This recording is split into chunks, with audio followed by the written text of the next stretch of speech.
Assalamualaikum warahmatullahi wabarakatuh. Sebelum kita belajar, mari kita awali dengan membaca lafaz basmalah. Bismillahirrahmanirrahim. Dalam pertemuan ke-11 ini, saya akan menyampaikan materi tentang mengolah dan menganalisis data kuantitatif.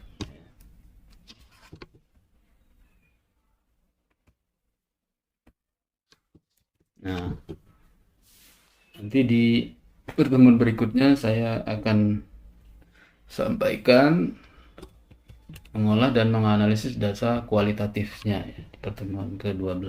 Nah, sekarang kita kuantitatif dulu. Nah, penelitian kuantitatif itu biasanya menghasilkan data ya, atau selalu menghasilkan data dalam bentuk angka-angka atau fenomena fakta yang diubah dalam bentuk angka-angka ya. Nah, artinya fenomena itu dikuantifikasi dalam bentuk angka. Nah, jadi datanya seperti itu. Baik berupa hasil tes atau hasil angket ya. Jadi data kuantitatif itu diperoleh dari hasil pengukuran atau pengubahan dari data kualitatif ke data kuantitatif. Misalnya skor hasil tes. Itu kan bisa aja jawabannya essay ya. Itu kan kualitatif jawabannya, tapi kemudian dikasih nilai 80, 75, 90. Nah, itu angka itulah namanya data kuantitatif. Nah, skor hasil tes atau skor hasil angket. Hasil angket itu kan pertanyaan verbal sebetulnya ya. Apakah dosen Anda selalu menggunakan sarana multimedia ketika mengajar? Selalu, pilihannya itu kan selalu, sering, kadang-kadang, tidak pernah. Nah, itu kualitatif sebenarnya, tapi kemudian di skor ya, angket itu misalnya jawaban selalu dikasih skor 4. Artinya itulah yang disebut dengan dikuantifikasi itu ya. Jadi tadinya dia berbentuk ungkapan verbal kualitatif, tapi kemudian ditransformasi menjadi angka ya. Ada skornya ya. Nah, penelitian kuantitatif sering dikaitkan dengan analisis statistik ya. Nah, sebelum menganalisis data kuantitatif itu diolah dulu ya. Jadi setelah kita ngumpul data melalui angket misalnya ya, kemudian atau kita mengumpul data melalui tes misalnya, nah, diolah dulu. Diolah itu tiga kegiatan ya dalam pengolahan itu, yaitu editing, pemeriksaan ya, coding, memberikan identitas atau kode, dan tabulating atau proses pembeberan dalam bentuk tabel. Pertama editing. Editing itu apa? Editing itu, mengedit itu adalah pemeriksaan atau koreksi data yang telah kita kumpulkan. Nah, data ini ya diedit karena mungkin saja data yang masuk itu tidak memenuhi syarat atau tidak sesuai dengan kebutuhan. Nah, selain karena tidak memenuhi syarat, mengedit data juga bisa dilakukan untuk melengkapi kekurangan atau menghilangkan kesalahan yang terdapat pada data mentah.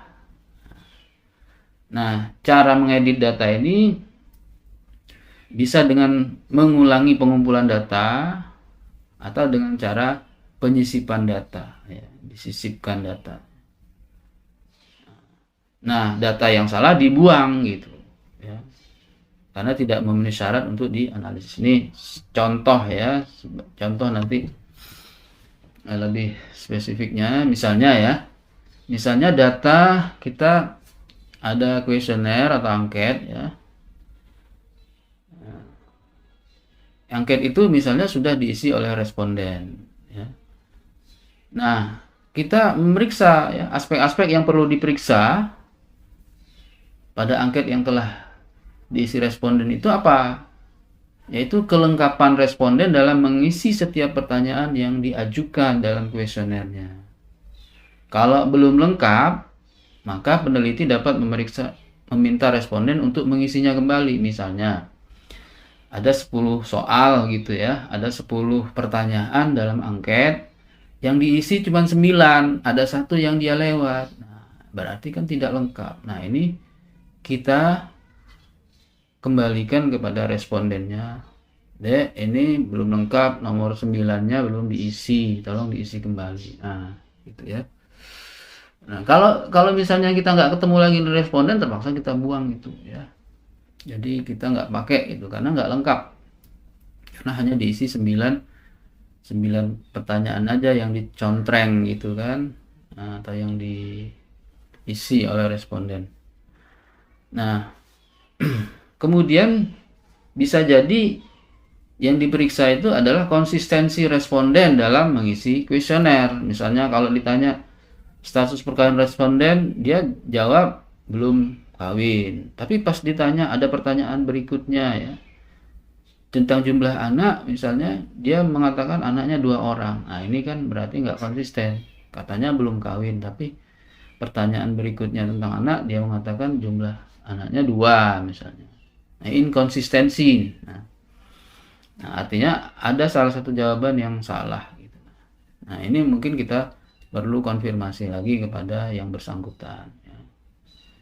Nah, ini hal-hal yang kayak gini nih ya, yang belum lengkap atau jawaban responden yang tidak konsisten, ini yang harus diedit ya, datanya diedit. Kemudian coding ya. Nah, setelah kita editing, ini namanya coding. Coding itu memberi kode tertentu pada setiap data yang masuk ya. Untuk apa? Untuk memberikan kategori ya. Kategori tertentu untuk jenis data yang sama ya. Kode itu apa sih? Kode itu simbol tertentu dalam bentuk huruf atau angka untuk memberikan identitas pada data. Jadi setiap data itu diberikan identitas, ditandain gitu ya. Nah, kode ini bisa memberikan makna tertentu yang bersifat kuantitatif, misalnya skor. Jadi misalnya kalau dia jawab selalu, skornya, kalau pertanyaan positif ya, pertanyaannya positif ya, maka kalau dia menjawab selalu, kita kasih skor 4. Kalau menjawabnya dikasih kode 4 gitu. Kalau jawabnya sering, itu kasih kode 3 gitu. Karena skornya 3 kalau jawab sering ya. Kalau dia jawab kadang-kadang, kasih kode 2 gitu. Karena skornya 2 gitu ya. Untuk jawab kadang-kadang. Kalau dia jawab tidak pernah, skornya 1 gitu. Nah, itu kode ya. Kasih kode yang menunjukkan nilai atau bobot ya, atau skor dari setiap pertanyaan yang dijawab oleh responden. Nah, ini contohnya ya, coding misalnya hasil dari anketnya, dia ada yang nyontreng A, ada yang nyontreng B, ada yang nyontreng C gitu. Nah, yang nyontreng A seperti ini kita kasih kode 4 gitu ya. Kenapa? Karena apa? Kalau dia jawab selalu sementara pertanyaannya positif, itu kan apakah Anda selalu berkonsentrasi dalam pembelajaran fikih di MTS paradigma? Selalu itu bagus berarti kan, selalu konsentrasi. Nah, nilainya 4. Lalu yang kedua ya, pertanyaan kedua misalnya dia jawab kadang-kadang, sering gitu ya, saya selalu konsentrasi dalam kegiatan belajar fikih. Nah, ternyata dia sering saja gitu, berarti skornya 3. Kemudian yang pertanyaan berikutnya dia jawab kadang-kadang, berarti kasih kode 2 gitu. Apakah Anda selalu menyukai pelajaran fikih ya? Kalau dia jawab kadang-kadang, berarti skornya atau kasih kode 2. Nah, ini contoh coding ya, memberikan kode kepada angket. Nah, nanti angka-angka atau kode tadi dimasukkan ke dalam tabel ya, jadi setelah kita kode di angketnya, baru kode-kode itu kita masukkan angka-angka yang ada atau skor-skor ya, tiap butir-butir pertanyaan itu kita masukkan di dalam kolom seperti ini supaya mudah memberikan jumlah totalnya. Misalnya ini respondennya 10 orang nih misalnya ya, nomor 1 sampai 10. Nah, ini menunjukkan pertanyaannya, misalnya 14 pertanyaan dalam anketnya. Nah, responden nomor 1 misalnya dia skornya 2 ya. Ya, untuk pertanyaan nomor 1, pertanyaan nomor 2, 2, pertanyaan nomor 3, 3, pertanyaan nomor 4, 3 dan seterusnya. Totalnya 37. Jadi dari 14 pertanyaan ya, 14 pertanyaan dalam butir angket, ini skor yang dia peroleh untuk tiap-tiap pertanyaan. Nah, jumlah total skornya dia 37. Responden nomor 2 ya, ini skor-skor yang dia peroleh dari butir-butir pertanyaan. Nah, dia banyak menjawab selalu mungkin di sini ya, 4 ini banyak 4-nya sehingga dia tinggi ya totalnya. Responden nomor 3 ini skornya totalnya juga lebih besar, 48. Responden nomor 4 ini skornya untuk tiap butir pertanyaan diangket jumlah totalnya 50, lebih besar lagi. Nah, yang di berikutnya sampai nomor 10 itu besar-besar semua, yang paling kecil ternyata cuma nomor 1 gitu ya. Nah, kita masukkan dalam tabel codingnya seperti itu ya, supaya mudah dijumlahkan seperti ini. Nah, itulah yang pada tahapan mengolah data yang disebut dengan coding ya, kode.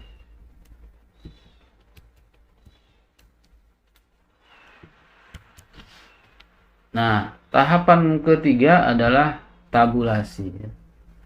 Pengolahan data kuantitatif yang ketiga namanya tabulasi. Apa itu tabulasi? Tabulasi adalah proses menempatkan data dalam bentuk tabel dengan cara membuat tabel yang berisikan data sesuai dengan kebutuhan analisis. Nah, tabel yang dibuat sebaiknya mampu meringkas semua data yang akan dianalisis. Pemisahan tabel akan menyulitkan ya peneliti dalam proses analisis data. Jadi semua dimasukkan dalam satu tabel gitu ya. Misalnya 3 variabel, ya, tiga-tiganya dalam satu tabel. Jangan variabel 1 tabel sendiri, variabel 2 tabel sendiri. Jangan begitu. Jadi satu semua. Nah, bedakan dengan tabel yang ini. Kalau ini alat tabel untuk coding ya. Jadi membantu Anda, instrumen tabel untuk membantu Anda membuat kode ya. Tapi kalau yang tabel yang dimaksud di sini ini lebih kepada data yang sudah Anda olah ya, yang sudah Anda kode tadi kemudian menjadi data yang lebih apa namanya, lebih ini lagi ya, lebih matang lagi gitu, data yang lebih matang gitu ya. Nah, tabulasi itu ya ada bagian-bagiannya ya, ada identitas, kepala tabel, badan tabel, total tabel. Nah, ini misalnya ini ada 4 variabel yang kita ukur. Ada jenis kelamin, tingkat pendidikan, pengalaman kerja, kompetensi profesional, dan kinerja guru. Nah, ini 5-5-nya ini masukkan dalam satu tabel. Jadi hasil angket atau hasil penjaringan kuesioner kita masukkan ke dalam tabel. Nah, ini saya kasih contoh. Nah, seperti inilah tabel. Itu kan ada jenis kelamin. Nah, ini kepala tabelnya ya. Nah, ini kemudian bagian-bagian tabelnya. Jenis kelamin itu kodenya tadi kan, jenis kelamin itu kalau laki-laki 1, perempuan 2 gitu. Tingkat pendidikan ini kalau dia SMA di bawah ke bawah 1, kalau S1 2, kalau dia S2 3 gitu ya. Pengalaman kerja ini berdasarkan apa yang diisi oleh responden. Kompetensi profesional, nah yang ini hasil angket, ini skor hasil angket dari tadi ya, yang kita coding tadi, kemudian jumlah totalnya, dapatlah skor akhir angketnya. Nah inilah skor hasil angket tiap-tiap responden. Ini respondennya, kompetensi profesional dan kinerja guru. Ini juga hasil angket kinerja guru. Nah ini nih apa namanya, ini apa judul penelitiannya itu adalah pengaruh jenis kelamin, tingkat pendidikan, pengalaman kerja, dan kompetensi profesional guru terhadap kinerja guru.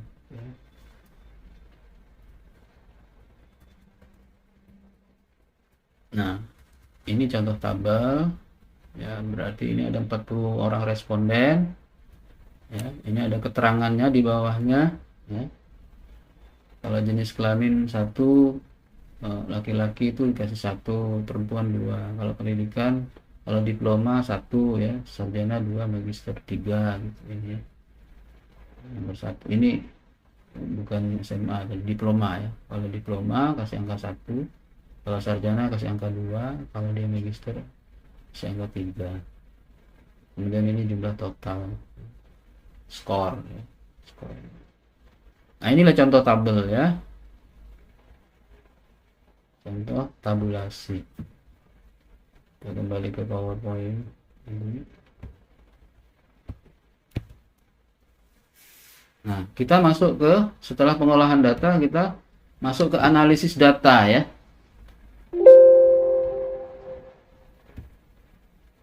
Analisis data.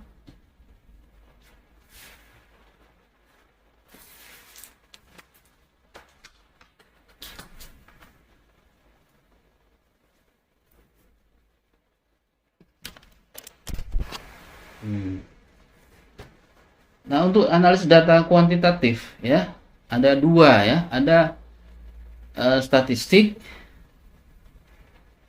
bersifat yang deskriptif, ada statistik inferensial. Jadi analisis data kuantitatif itu ya biasanya menggunakan statistik.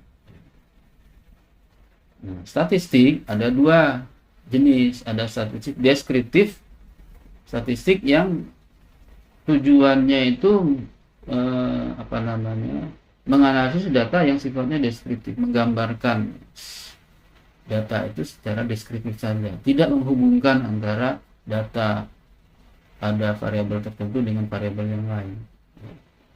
Kalau statistik inferensial itu menghubungkan ya. Jadi analisis secara statistik yang menghubungkan antara variabel satu dengan variabel yang lain. Jadi statistik deskriptif digunakan untuk mendeskripsikan data ya, tanpa mengeneralisasi gitu. Bentuknya dapat penyajian data dengan tabel, grafik, diagram, pemaparan ukuran tendensi sentral, ukuran letak, ukuran penyebaran, dan menghitung koefisien korelasi. Nah, statistik deskriptif itu bisa misalnya menghitung frekuensi, digunakan untuk menghitung jumlah responden dalam kategori tertentu ya. Kemudian eksplorasi, misalnya jumlah yang apa namanya, lulusan diploma berapa tadi ya, jumlah lulusan yang S1 berapa, S2 berapa, frekuensi, tingkat keseringan. Eksplorasi ya, ini masih deskriptif juga, digunakan untuk melihat nilai rata-rata, means, standar deviasi atau SD, nilai minimum, nilai maksimum, dan nilai tengah median. Deskriptif digunakan untuk menghitung nilai minimum, nilai maksimum, nilai rata-rata, standar deviasi, dan nilai tengah. Biasanya kita gunakan rumus TSR, misalnya tinggi, sedang, rendah. Ada rumusnya sendiri dalam statistik deskriptif. Kemudian tabulasi silang ya. Tabulasi silang digunakan untuk menghitung frekuensi dan persentase 2 variabel atau lebih dengan cara menyilangkan variabel-variabel yang dianggap berhubungan. Ya. Rasio, saya kira Anda cukup paham ini ya, karena Anda saya yakin sudah mendapatkan mata kuliah statistik pendidikan ya. Ini silakan diulangi lagi, ini saya hanya highlight saja. Rasio digunakan untuk memberikan gambaran rasio antara dua variabel berskala interval atau rasio. Report, jadi ada OLAP cubes, digunakan untuk menghitung ringkasan dalam bentuk jumlah total, nilai rata-rata, dan statistik univariat lainnya dengan menggunakan ya,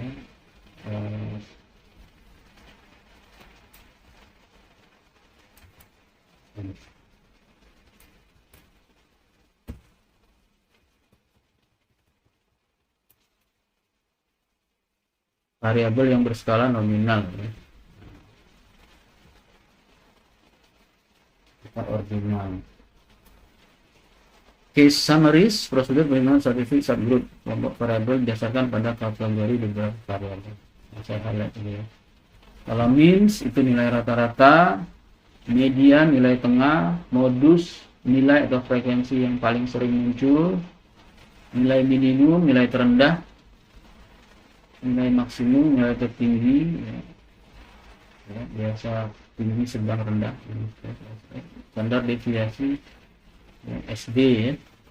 Alat statistik untuk mendiskusikan variabilitas dalam suatu studi distribusi.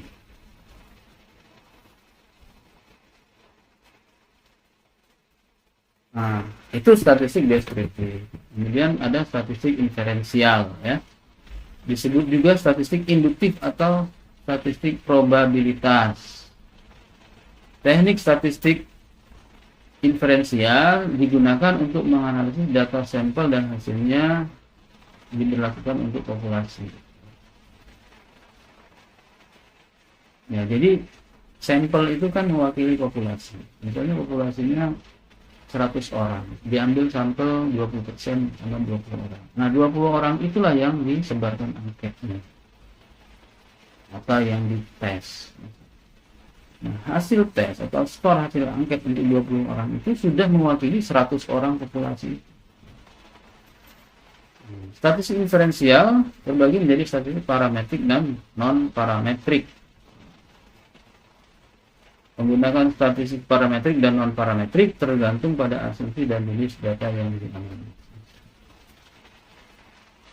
Nah, ini secara umum ya, kalau inferensial itu misalnya menguji korelasi atau hubungan ya, untuk melihat kuat atau lemahnya hubungan antar variabel bebas dan variabel yang terikat. Ini korelasi antara motivasi belajar siswa kelas sekian di sekolah tertentu dengan hasil belajarnya. Motivasi belajarnya bisa tinggi, sedang, rendah, jadi bebas. Kemudian hasil belajar itu variabel terikat karena sangat tergantung kepada bagaimana motivasi.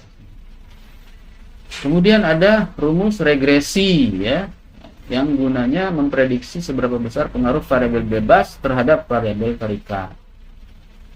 Nah, ini jadi kalau kita ingin meneliti tentang pengaruh X terhadap Y, pengaruh kebiasaan begadang misalnya terhadap semangat belajar, ini pakai regresi. Uji T, nah, ini statistik juga inferensi, membandingkan nilai rata-rata satu populasi atau lebih dengan menggunakan sampel kecil. Ini biasanya kita perbedaan ya, melihat perbedaan antara nilai misalnya pada kelompok eksperimen dengan nilai siswa pada kelompok kontrol. Biasanya penelitian eksperimen ya. Time series digunakan untuk membuat data yang dapat digunakan untuk memprediksi kejadian di masa yang akan datang. Chi-square analisis yang digunakan untuk melihat ketergantungan antara variabel bebas yang terikat dengan skala nominal atau ordinal. Multivariate analisis yang digunakan untuk melihat kuat atau lemahnya hubungan antara lebih dari dua variabel. Jadi misalnya pengaruh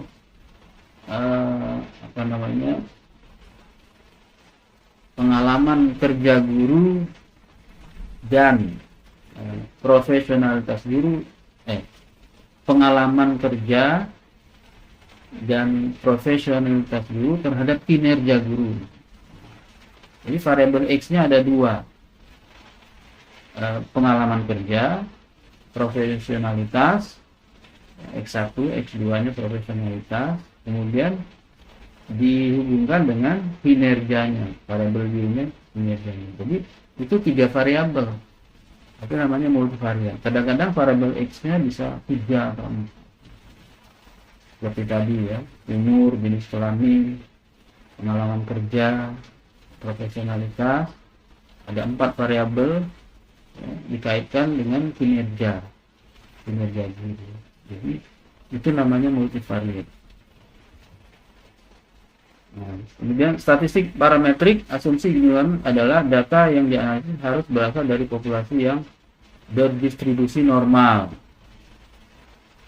Kemudian terdapat persyaratan untuk beberapa uji statistik, yaitu bahwa data harus homogen. Data berupa data interval atau rasio. Nah, misalnya itu dalam eksperimen, ya, dalam penelitian eksperimen antara kelompok kontrol dan kelompok eksperimen itu posisinya harus setara ya.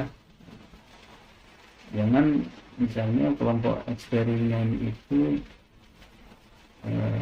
misalnya anak-anak yang dalam kategori lebih cerdas ya, daripada kelompok kontrol atau sebaliknya, itu berarti dia nggak setara. Makanya untuk menguji kesetaraan itu pakai uji normalitas dan uji homogenitas gitu ya.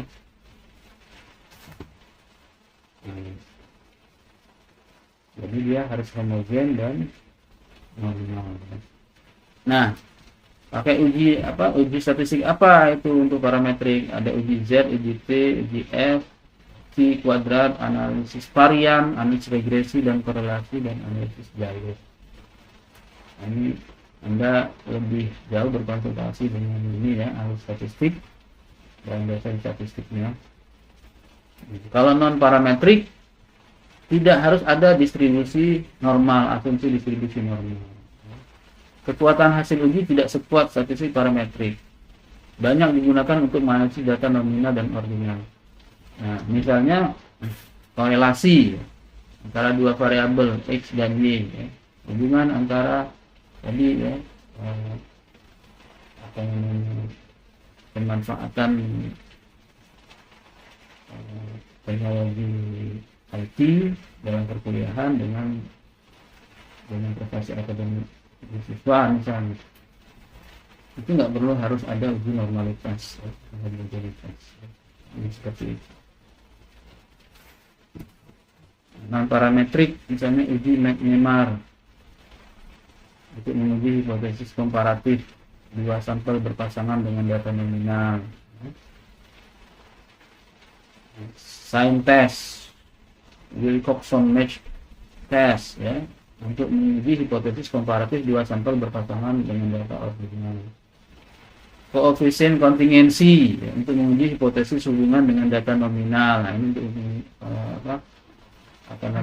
korelasi tadi ya, korelasi Spearman rank, korelasi Kendall-Tau ya, uji hipotesis hubungan dengan data ordinal.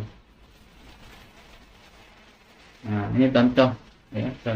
Kemudian uji statistik parametrik dengan uji T, uji Z ya, uji T-aksen. Misalnya studi tentang perbedaan prestasi belajar antara siswa yang berasal dari desa dan siswa yang berasal dari kota. Jadi kalau kita menguji perbedaan ya, itu pakai uji T atau uji Z atau uji T-aksen.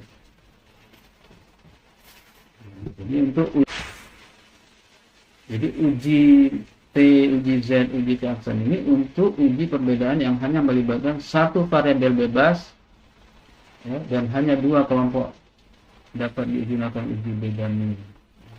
Jadi untuk menguji perbedaan rata-rata skor antara dua kelompok. Kemudian kalau lebih dari 2 kelompok menggunakan ANAVA satu jalan. Nah, misalnya ini ya. Eksperimentasi model pembelajaran kooperatif Fitur Start, Jigsaw, TAI, JI pada pembelajaran pendidikan agama Islam. Nah, berarti ada 4 kelompok atau 4 kelas ini. Ada yang diuji dengan Start, ya, pembelajaran kooperatif Fitur Start, ada yang diuji dengan pembelajaran kooperatif Fitur Jigsaw, ada kelas yang diuji dengan PAI, ada dengan JI, ya. Itu dilihat perbedaan 4 kelompok ini. Nah, ini pakai ANAVA satu jalan, ya, karena yang diuji perbedaannya itu lebih dari 2 kelompok.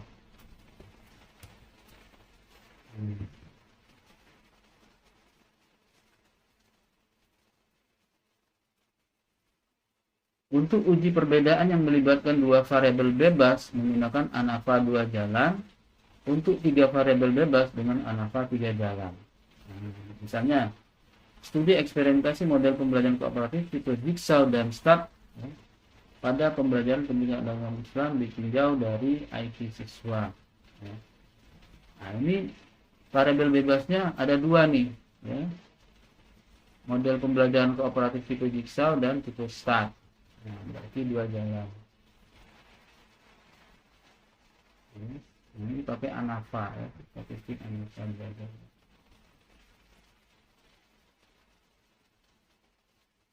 Tiga, ya. Oke. Dua ya, Start ini.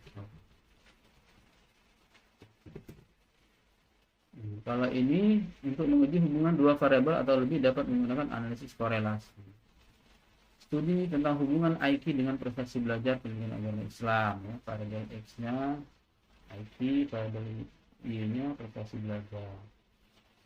Ini korelasi, ya, 2 variabel saja, ya. Kalau ini multivariat, ya, antara IQ, minat belajar, motivasi belajar dengan prestasi belajar.